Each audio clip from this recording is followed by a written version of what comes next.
ഒരിക്കലും ഇങ്ങനെ തങ്ങൾ യാത്ര ചെയ്യുമ്പോൾ ഒരു സ്ഥലത്ത് നമ്മൾ ഇതുണ്ടല്ലോ, അറവ് നടത്തുന്നോർത്ത് കണ്ടീഷൻ എന്താ, മീൻസ് അതിൻ്റെ മര്യാദകൾ എന്താ, കത്തി നല്ല മൂർച്ച ഉണ്ടാവണം. ഫിഖിലെ മസല ചർച്ചയാണത്. അറവ് നടത്തുമ്പോൾ നല്ല മൂർച്ച ഉണ്ടാവണം. ഈ ഒരു മൃഗത്തെ അറക്കുമ്പോൾ ആ അറക്കുന്നതിൻ്റെ അതിൻ്റെ മുന്നിൽ വെച്ച് കത്തി മൂർച്ചാക്കാൻ പാടില്ല. എന്തൊരു രസമാണ് ഇസ്ലാമിൻ്റെ വായനകൾ ആലോചിച്ച് നോക്കും. അതുപോലെ ഒരു മൃഗത്തെ അറക്കും മറ്റേ മൃഗത്തിന് മുന്നിൽ ആവാതിരിക്കണം. മൃഗങ്ങളോടൊക്കെ ഇസ്ലാം കാണിക്കുന്ന ആ റഹ്മത്തൊന്ന് ആലോചിച്ച് നോക്കി, തങ്ങൾ കാണിച്ചെന്ന രീതി.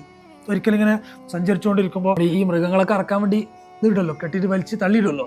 തള്ളിയിട്ടിട്ട് നമ്മളെന്ത് ചെയ്യും, ഒരു അതിന് മേലെ ഒരു പിടുത്തന്നല്ലേ. ചില ആൾക്കാർ ഈ ശക്തി കാണിക്കൽ അവിടെയാണ്. പോത്തിനെ തള്ളി അത് എങ്ങനെയെങ്കിലുമൊക്കെ തള്ളിയിട്ട്, ചില നമ്മുടെ നാട്ടിൽ അങ്ങനെ ബ്രാൻഡ് ചെയ്യപ്പെട്ട ചില ആൾക്കാരുണ്ടാവും.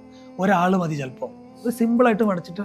പക്ഷെ അവിടെയൊക്കെ നമ്മൾ ഭയങ്കര ഒരു മൃഗീയമായിട്ടൊക്കെ ഇങ്ങനെ കൗത്തൊക്കെ പിടിച്ച് ഒടിക്കുന്നതൊക്കെ കാണാൻ പറ്റും. അങ്ങനെ പാടില്ല എന്നാണ് ഇസ്ലാം പറയുന്നത്.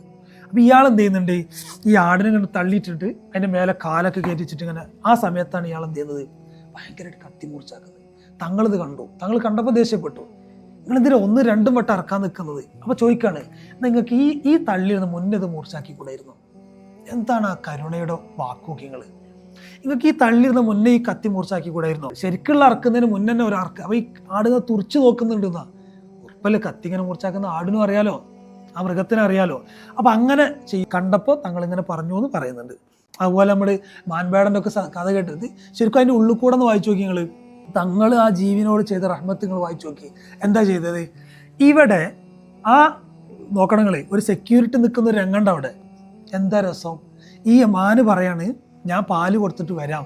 വേട്ടയാടി പിടിച്ച ആൾ പറയണ്ടല്ലോ, ആയിക്കോട്ടെ വിടാം, കുഴപ്പമൊന്നുമില്ല. പക്ഷെ ആ മാന് വരുന്ന രംഗങ്ങളോടെ നിൽക്കേണ്ടി വരും. അവിടെ തങ്ങൾ പറയുന്ന ഒരു അഗ്രി ആവലുണ്ട്.